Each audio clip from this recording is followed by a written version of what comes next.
পুরনো কিছু জিনিস নতুন করে আবার চাচ্ছি যে আসলে ভিডিও আকারে সংরক্ষিত করে রাখার জন্য।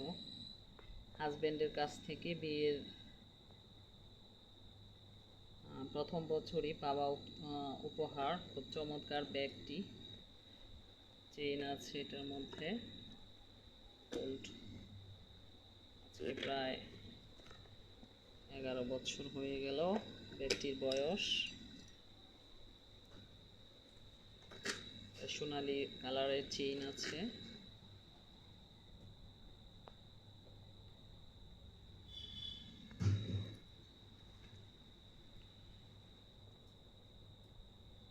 স্মৃতির পাতায় মেমোরি হিসেবে রেখে দেয়া। ব্যাগটি নষ্টই হয়ে যাচ্ছে, অনেকটাই পুরাতন হয়ে গেছে।